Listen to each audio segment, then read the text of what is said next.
Russia's latest battlefield bulletin is staggering in scale.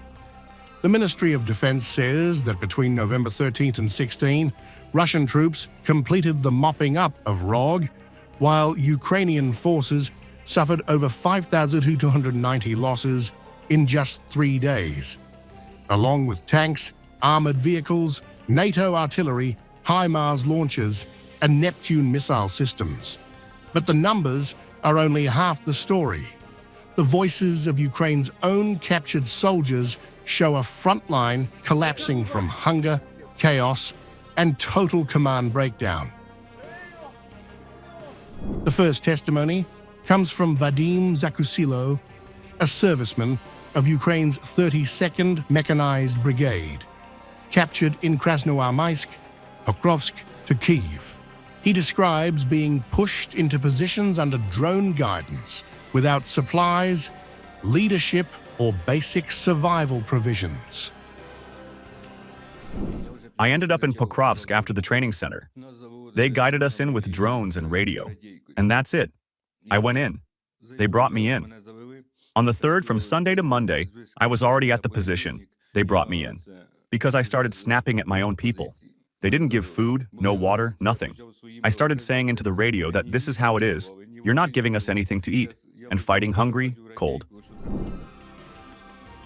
Zakusilo says the men were starved, frozen, and abandoned.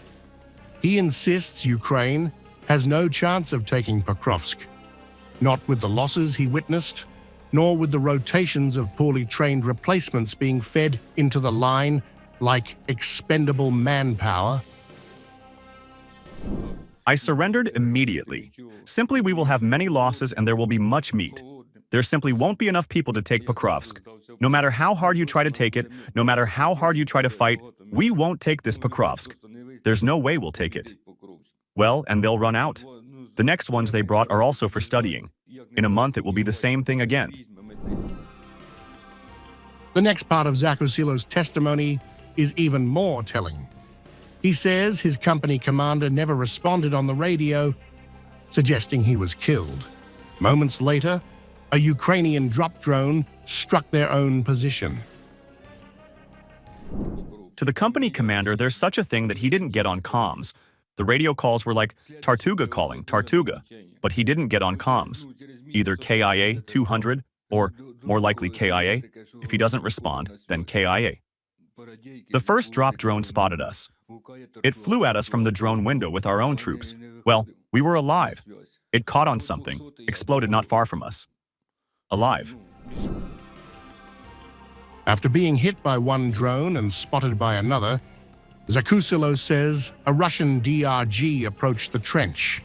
He and his comrades surrendered instantly, only to come under fire from Ukrainian mortars and drones while surrendering.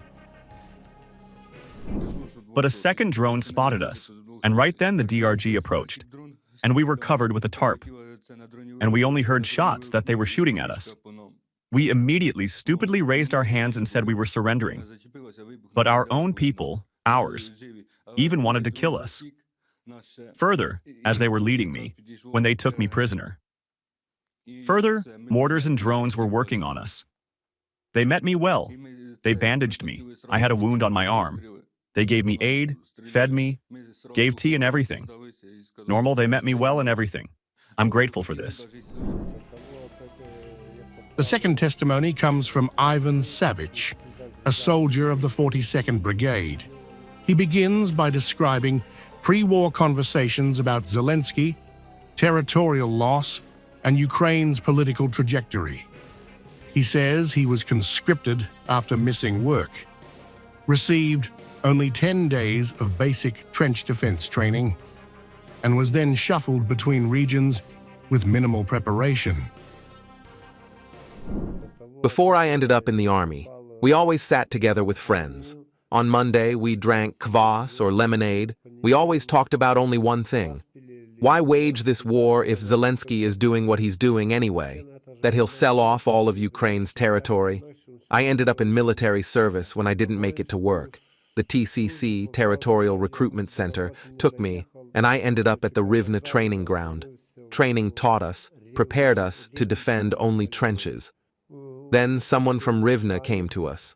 A buyer from the 42nd Brigade took us, brought us for 10 days of training. The 10 days of training was strategically to guard trenches, and if anything, not to let them be captured. That's what our 10 days of training was. Savage then describes being moved to Krasnoarmeysk, where dead and wounded Ukrainian soldiers were left lying at the position without evacuation. He says supplies were non-existent. No radios, no weapons, not even a partner soldier to operate with. There, when they brought me the first day, in 3 days I saw 4 dead and 1 wounded. Because they were at the main location, didn't put on body armor, took it off and sat like that. But they ended up being 3 KIA, 200, 1 WIA, 300. Actually about 5 or 6 people, I know, surrendered. First of all, there was no supply of weapons, no radios, nothing. I had nothing. I was, and I didn't have a second person to do something with. I had to run and run, because I didn't have strength to sit anymore. Savage describes being trapped alone in a trench with only 50 grams of water left. When Russian troops stormed the position, he revealed himself and surrendered, insisting he was unarmed. There was a bottle. There was 50 grams of water in it. I showed the water and put the bottle to the side, said, "Weapons, I don't have anything near me." And so I surrendered. Comparatively, how the Ukrainian authorities talk, much better, 1,000 times. Because the Ukrainian authorities lie a lot, but here there isn't that. People treated me like a human being. I asked for water, they gave water.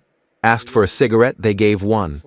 This is generally normal. People treat prisoners like human beings. Savage ends with a direct attack on Ukrainian military leadership, accusing commanders of sending troops into an abyss, lying about Russian treatment of POWs, and offering no viable path to survival except surrender. I want to live because of the commander. He discussed incorrectly, didn't think through that he sent us on such a, excuse me, thing, that this is wrong. You don't need to send people there. It's just an abyss. He sends people, didn't think anything through. He wanted it that way, so it has to be. People are unhappy that Ukrainian soldiers are on their territory. The people themselves aren't happy about this.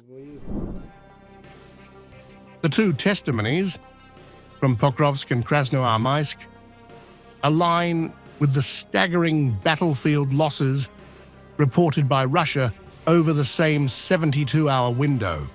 What emerges is a picture of a front line where Ukrainian units are hollowed out. Commanders are missing or killed. Supplies have collapsed. Drones replace leadership. And troops speak openly of an abyss they are being pushed into. The battle for Pokrovsk is still underway, but the battle for Ukraine's manpower, morale, and cohesion may already be slipping away.